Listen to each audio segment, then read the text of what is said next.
Hi, so in this video, I'll be talking to you about um, my work at McDonald's and the many ways in which I was implied to and I was suggested that I wasn't good enough, most of the time just by complaints, direct complaints to the manager.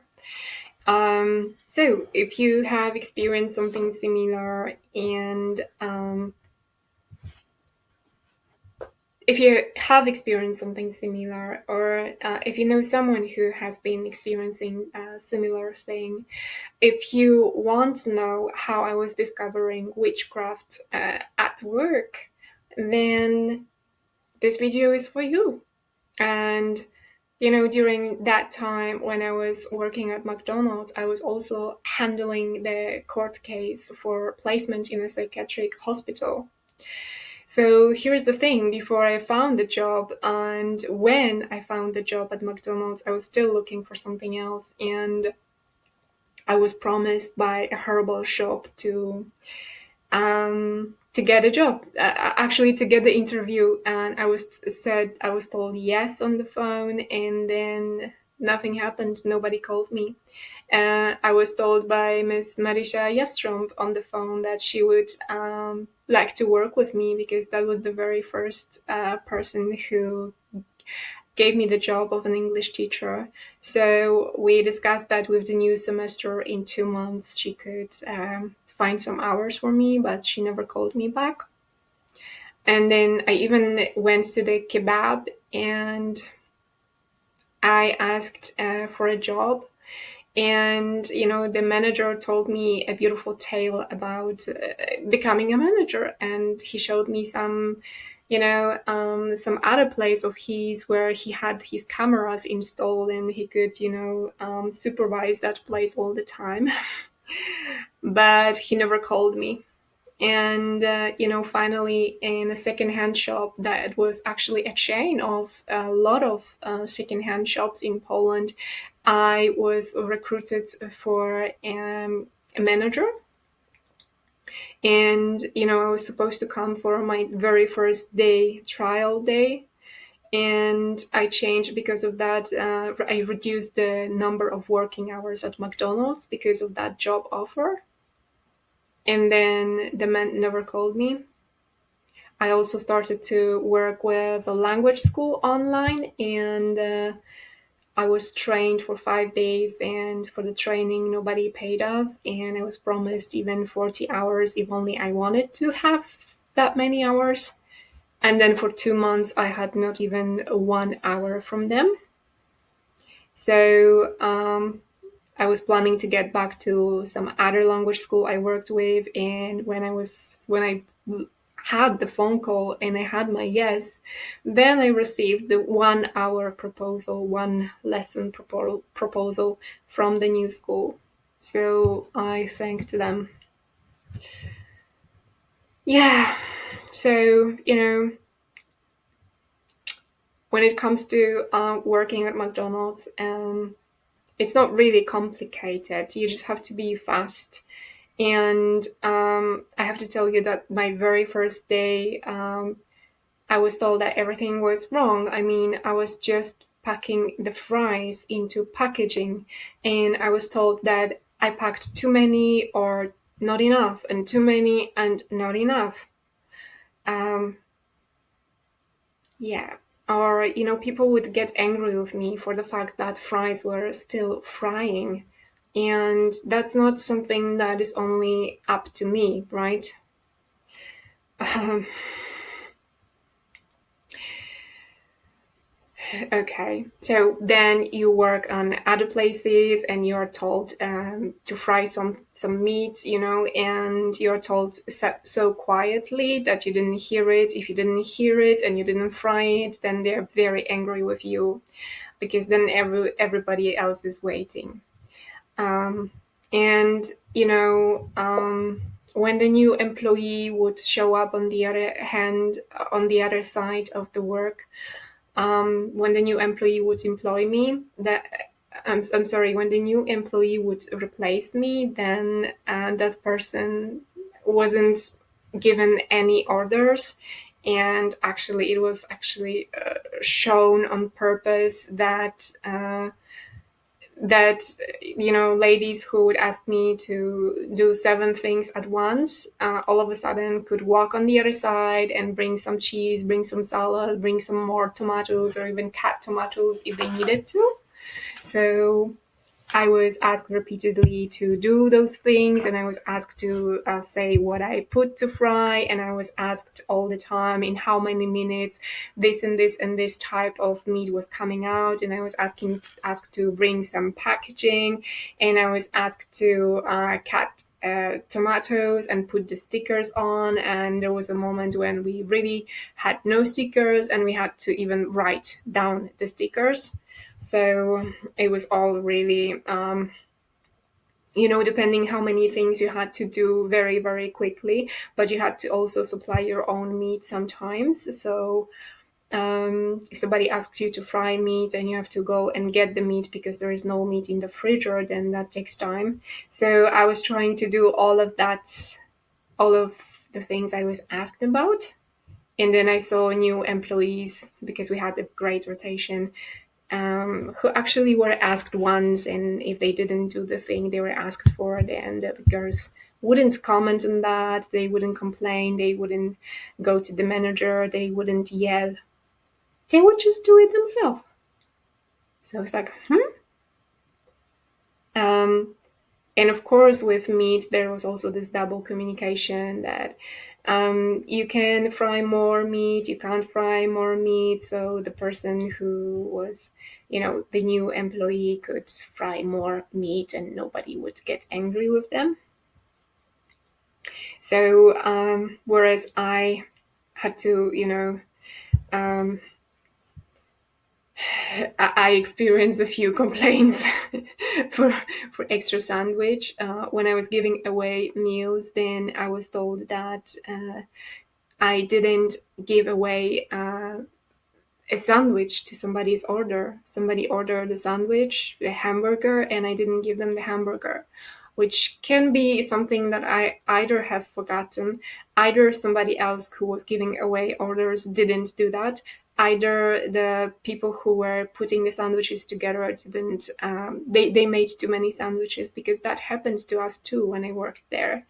So the girl who worked with me didn't ask me if I did that, if I didn't do that. She just went to the manager and she complained on me. And, I had the same thing when I was selling food, and then one of the customers just asked me to talk to his wife on the phone. And then one of the girls came to me and told me that actually she yelled that for 13 minutes she had to explain herself. And the truth was, she had to explain herself for 13 minutes after what I said, and she never recalled what I said, and she never asked me what I actually said. And therefore I just felt a little bit skipped in the entire process, because I think it matters, because I had my part of the story, side of the story too. Sure thing, I don't remember now what was it about, but at that time I felt like that raising your voice wasn't really necessary. Other girl went to the manager and told them that I was packing fries intentionally too slowly, which was totally not true. We totally weren't busy that day, and I was packing fries with my regular pace. So, and there weren't any other people waiting for the fries, just her. So she went to the manager, and I had to talk to the manager. And I told him finally, when started to express myself, that probably I wasn't always the best, but my best intention was always there, and I always wanted to keep the pace. That was always my intention. I also heard things like, um, because I filled the ketchup container with uh, ketchup when it was washed by my colleague. So she told me that she would hit me for that, saying in Polish, jak ci zaraz przypierniczę, to zobaczysz. Or when I had nothing to do because it was very late in the evening, so I came to put sandwiches with the girls. So she asked me, what for did you come? And go away from here. Uh, yeah. We also had an inspection, and I worked on grill there, and hamburger was ordered. So we were told that the meat was weird. But so the meat came on my side, but then the person who was putting the sandwiches together also looked at the meat. And and there were other small things too, like not telling you about a special order, that it's a special order and you have to pay attention to unusual ingredients in that special order, or being angry with you just for the fact that you put too much salt in the container. Yeah.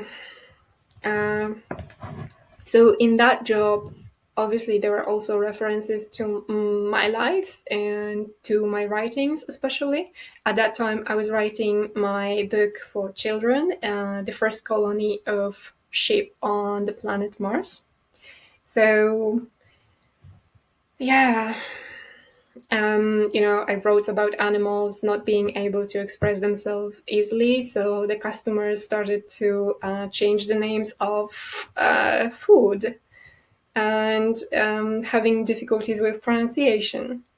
One of my colleagues told me that the clients took the order in too slowly, so they started to take the order too slowly. And when ordering Happy Meal, they wouldn't go one by one, but they would just say the things randomly, and you have to choose them one by one in the system. So you had to memorize what actually they chose. And if they chose for 5 people Happy Meals, then good luck with that. Um, when I wrote about special orders, because animals in my book were opening McDonald's too. So they were complaining, oh my, how are we going to handle all those allergies? So then I saw my colleague Aneta printing special orders and saying, how is she going to handle, just like the character from my book.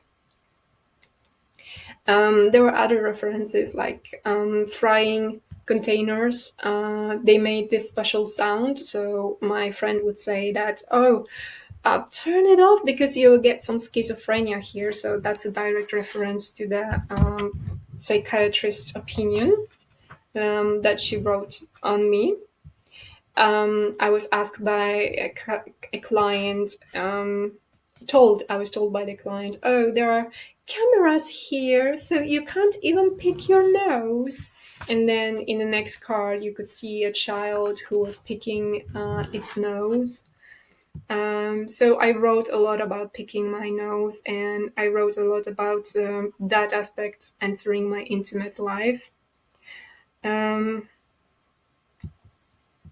and and there were other behaviors too, like I would comment at home and write in a book also that you shouldn't go walk and say and repeat, oh, I'm fucked up, oh, I'm fucked up, because any no good can come out of something like that. So next time I saw the colleague who used to say that, she would say, oh, I'm really fucked up lately because I have this pain and this pain and I have developed this pain. Or I heard that someone close to me had to send their daughter to a psychologist because she had problems with classmates. And then one of my colleagues at work had a daughter who was scared of her manager. She was doing her apprenticeship. She was scared of her manager, and my colleague was worried that she had to send her daughter to a psychologist because she didn't know what to do. So very similar stories, and there was more of that, of course. Um, yeah.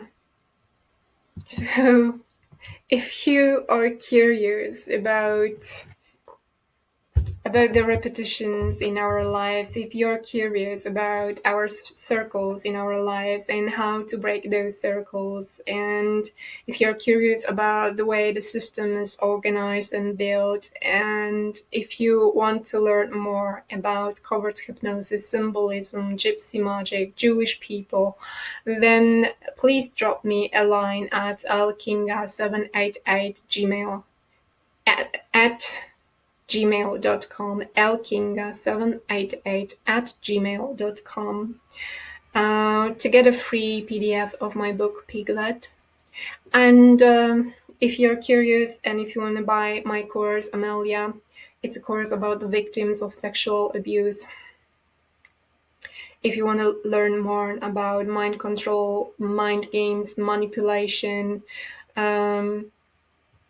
then click the link below and grab the course, because it's gonna be till today it's still $6, and I think the price is gonna be still very affordable. So and why? Because a lot of the control regards the control of finances and the control of money. So I don't want to go exaggerate with the price. Yeah, but it's changing, So till today it's $6. Tomorrow it's gonna be $8. Okay, so if you like this video, please hit the like button. If you like this video, please share it with other people too, and thanks for watching.